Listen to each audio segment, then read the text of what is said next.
आज की कहानी है पति के रिश्तेदार, एक शिक्षाप्रद कहानी। शादी के 7 साल बीतने के बाद भी पति पत्नी में काफी झगड़े होते रहते थे।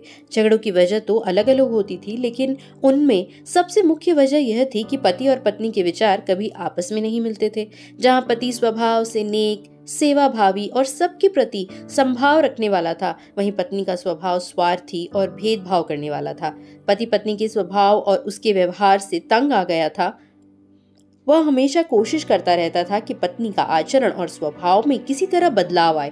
पत्नी अपने ससुराल साइड के रिश्तेदारों के साथ कभी सीधे मुंह बात न करती।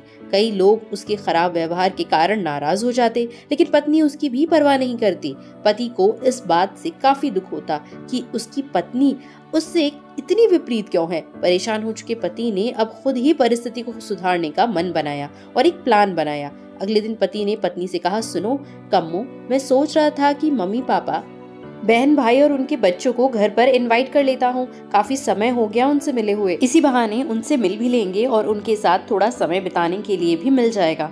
तुम क्या कहती हो?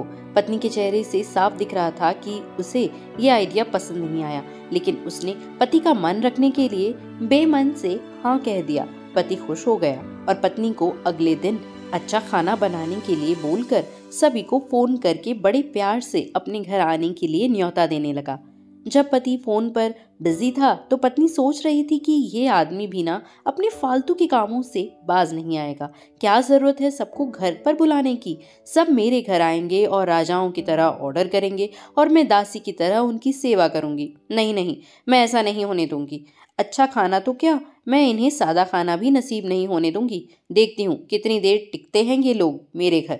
अगली दिन सुबह पति काफी खुश था। जब सिर्फ 2 घंटे ही बचे थे तब सभी मेहमानों के आने के लिए पति ने अपनी पत्नी से पूछा, अच्छा बताओ तो सही, आज सबको खाने में क्या स्पेशल खिलाने वाली हो?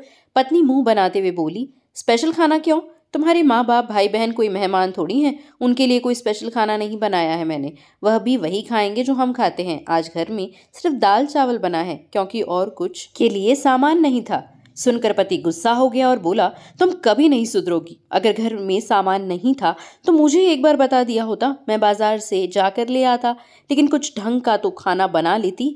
अब सिर्फ 1 घंटा बचा है और सभी आने वाले हैं, मैं क्या मुंह दिखाऊंगा उनको? तुम ही रहो यहाँ, मैं तो जा रहा हूँ, उनके जाने के बाद ही वापस आऊंगा, कहकर पति घर के बाहर चला गया। पत्नी को तब तक पति की बातों का कुछ फर्क नहीं पड़ा था, जब तक मेहमान घर पर नहीं आ गए।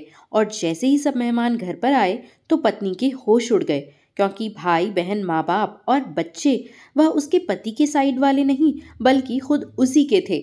यानी कि पति ने अपने माँ बाप को नहीं, अपने ससुराल वालों को खाने पर इनवाइट किया था। पत्नी अब काफी परेशान हो गई, क्योंकि अपने ससुराल वालों को परेशान करने के लिए न सिर्फ उसने सादा खाना बनाया था, बल्कि खाने में ज्यादा नमक और मिर्च भी डालकर रखा था। अपने मायके वालों को सामने देखकर पत्नी हाथ मलने लगी। थोड़ा सोचने के बाद पत्नी ने अपने पति को फोन मिलाया और कहा, तुमने मुझे पहले क्यों नहीं बताया कि मेरे मम्मी पापा और भाई बहन आने वाले हैं?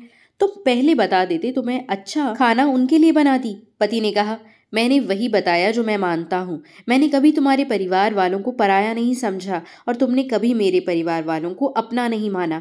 और मैं जानता हूँ कि तुमने यह सोचकर कि मेरे मम्मी पापा और भाई बहन आने वाले हैं, जानबूझकर घटिया खाना बनाया। अब तुमने जो किया है उसे तुम खुद ही भुगतो। मुझे पता है तुमने मुझे इसलिए फोन किया होगा ताकि बाहर से खाना मंगवा सको, लेकिन मैं ऐसा नहीं करूंगा। ताकि इतना कहकर पति ने फोन कट कर दिया। न चाहते हुए भी पत्नी को अपने मायके वालों को वही खाना खिलाना पड़ा। उसके रिश्तेदार ज्यादा मिर्च और नमक वाला खाना भी ऐसा सोचकर खा गए कि बेटी से गलती हो गई होगी। लेकिन बाद में जब दामाद ने सारी बात उन्हें बताई तब उन्हें बहुत शर्मिंदगी हुई और अभी उसका बुरा बर्ताव के लिए उसे डांट कर उससे नाराज होकर चले गए। दोस्तों, अच्छे रिश्ते बनाए जाते हैं प्यार और अच्छे व्यवहार से। सिर्फ खून के रिश्ते अच्छे नहीं होते। तो दोस्तों, अगर ये कहानी पसंद आई हो तो लाइक, शेयर और सब्सक्राइब ज़रूर करिएगा और ऐसी ढेरों कहानियों के लिए ज़रूर से हमें फॉलो करें। Thank you for listening.